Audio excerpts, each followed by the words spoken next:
Hello students, हम लोग करने वाले हैं class 12 physics chapter number first electric charges and fields.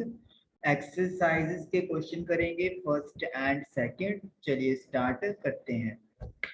First question है, what is the force between to small charge sphere having charges 2 multiply by 10 the power minus 7 coulomb, और second charge that is Q2 3 into 10 the power minus 7 coulomb are placed 30 centimetre apart. जो distance है वो 30 centimetre हमें दिया हुआ है।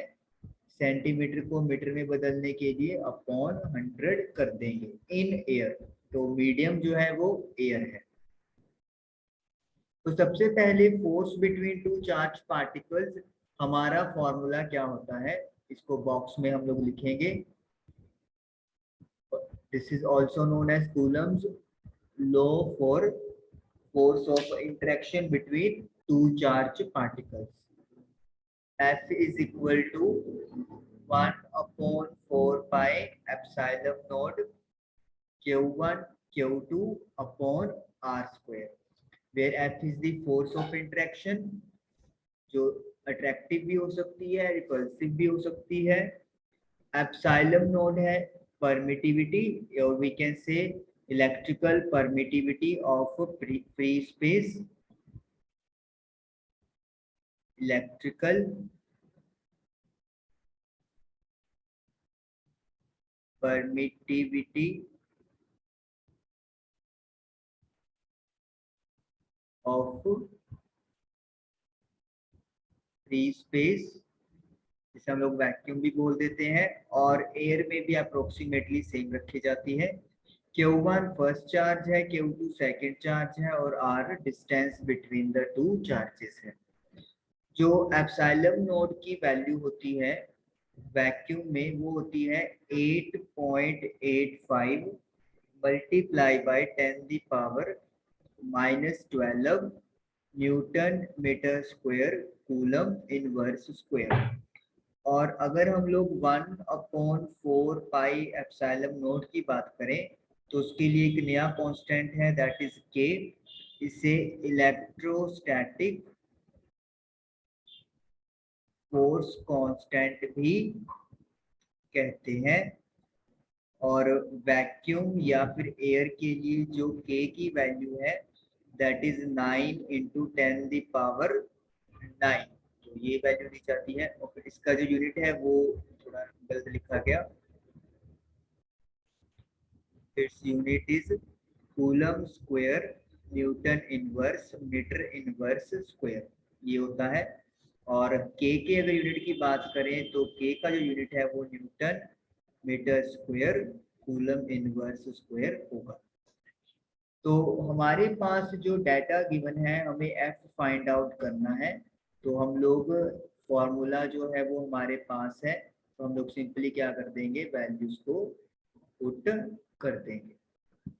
चलिए, तो F इज इक्वल टू सबसे पहले 1/4 पाई एप्सिलॉन नॉट। जैसे अभी इसको हमने K लिखा है तो हम लोग ये वैल्यू लिख सकते हैं, क्योंकि उन्होंने दिया हुआ है कि जो इन बिटवीन मीडियम है वो एयर है।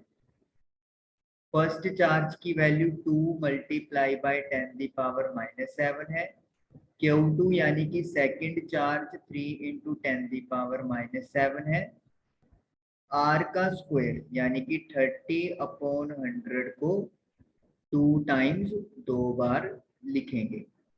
तो 9 into 2 18, 18 into 3 54, और ये आपका हो गया 9 - 7 2 और माइनस का 5। जो 30 है वो नीचे ही रहेगा डिनोमिनेटर में। 1 2 3 4, तो 10 दी पावर 4 ये ऊपर चला गया। अब ये आप कट कर सकते हो 10 पे, और ये कट जाएगा 18 पे। अगेन ये 10 पे, और ये कट जाएगा आपका 6 पे।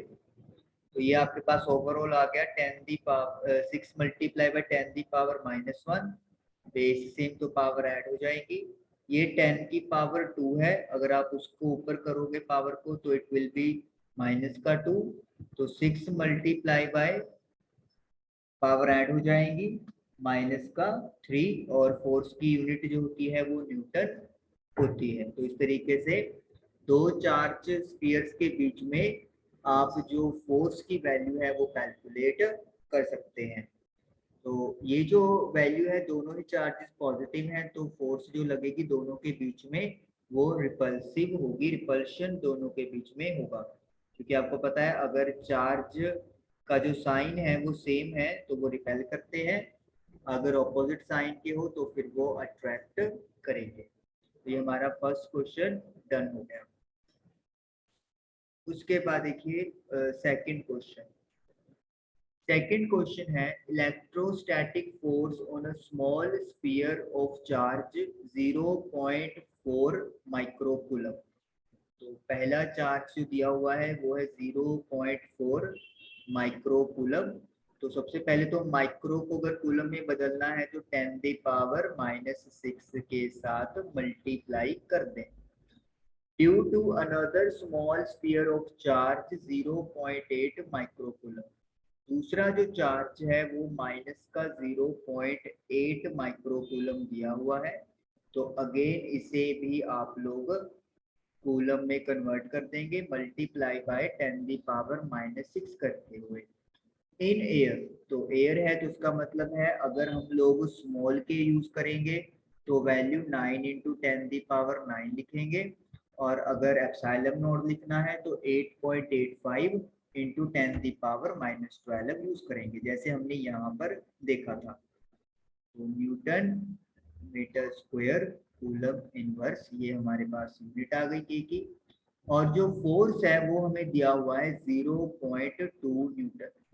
तो हमसे पूछा हुआ है what is the distance between the two spheres. तो डिस्टेंस यानी कि आर हमें कैलकुलेट करना है। सबसे पहले हम लोग फोर्स का जो फॉर्मूला है वो लिखेंगे यहाँ पे। तो F इज इक्वल टू के की टर्म में लिख लेते हैं के Q1 Q2 divided by are square. याद रखिए के जो है वो 1/4 पाई एप्सिलॉन नॉट के इक्वल होता है, तो हमने सिंपली 1/4 पाई एप्सिलॉन नॉट की जगह पर के यूज कर लिया। अब f की वैल्यू हमें दी हुई है, f is given as 0.2। k की वैल्यू हमें पता है 9 into 10⁻9, Q1 0.4 into 10⁻6, Q2 is 0.8 into 10⁻6, और R हमें नहीं पता तो R को हम लोग R ही लिख देंगे। अब आप सोच रहे होंगे कि हमने नेगेटिव का साइन क्यों नहीं लगाया।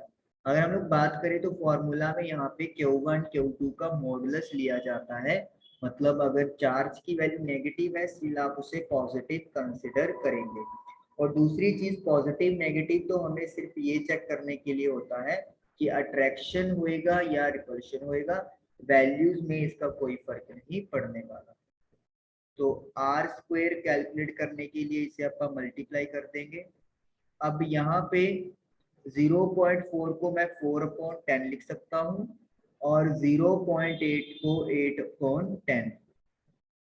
10 दी पावर बेस सेम है तो पावर ऐड हो जाएंगी, 9 -6 तो ये आपका बन जाएगा -3। तो 10 दी पावर -3 लिख देंगे। और 0.2 डिवाइड में जाएगा तो 0.2 को हम लोग पॉइंट हटाएंगे तो 10 ऊपर लिख देंगे। तो एक 10 के साथ एक 10 कैंसिल हो गया, ये आपका 2 पे आ गया।